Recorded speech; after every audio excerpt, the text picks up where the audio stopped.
কোটি কোটি টাকার মালিক খুলনা আঞ্চলিক খাদ্য নিয়ন্ত্রক অফিসের হিসাব রক্ষক। নগরীতে গড়েছেন অট্টালিকা, স্বজনদের নামে বেনামে করেছেন ফ্ল্যাট জমি। তৃতীয় শ্রেণীর একজন সরকারি কর্মচারী কেমন করে বনে গেলেন এত সম্পদের মালিক, প্রশ্ন সচেতন মহলের। খুলনা বিভাগীয় প্রতিনিধি মোহাম্মদ অসীমের তথ্য ছবি নিয়ে একটি ডেস্ক রিপোর্ট দেখুন। 2006 সালে খাদ্য অধিদপ্তরের ডাটা এন্ট্রি অপারেটরের চাকরি পান নড়াইলের শাহিন মোল্লা। সেটাই যেন হয়ে গেল তার আলাদিনের চেরাগ। 9,000 টাকার শুরুর বেতন বেড়ে হয়েছে 20,000।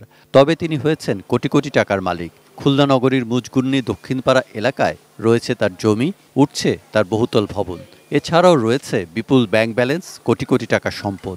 শাহিন মোল্লা, বাড়ি নড়াইল, উনি খাদ্য ডিপার্টমেন্টে চাকরি করেন। এটা তার বাড়ি।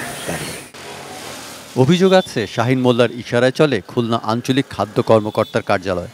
তার ঘুষ বাণিজ্যের ভাগ পান ঊর্ধ্বতন কর্মকর্তারাও। ফুড অফিসে তৃতীয় শ্রেণীর একজন কর্মচারীর বেপরোয়া দুর্নীতিতে হতভাগ খুলনা সচেতন মহল।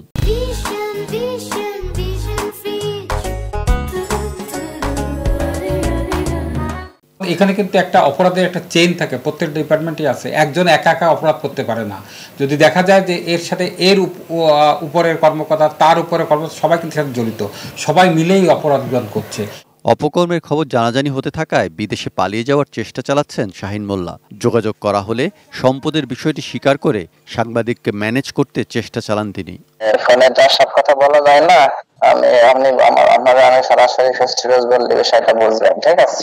যোগাযোগ করা হয় খুলনা আঞ্চলিক খাদ্য নিয়ন্ত্রকের কার্যালয়েও। আঞ্চলিক খাদ্য নিয়ন্ত্রক ইকবাল বাহার চৌধুরী ক্যামেরার সামনে কথা বলতে রাজি হননি, বরং প্রসঙ্গ এড়াতে কৌশলে ধরিয়ে দেন টেলিভিশনে সাক্ষাৎকারের বিষয়ে 2020 সালে খাদ্য অধিদপ্তরের মহাপরিচালকের নিষেধাজ্ঞার চিঠি। আমাদের টেলিভিশনে যে পারমিশন ছাড়া বক্তব্য দেওয়ার নিষেধের চিঠিটা আছে না, একটা কপি দিয়ে দেবো না। তবে বর্তমান খাদ্য সচিব এটিএন নিউজকে জানিয়েছেন, টেলিভিশনে সাক্ষাৎকার দেওয়ার বিষয়ে কোনো নিষেধ নেই। Saikat Dasgupta, desk report, ATN news.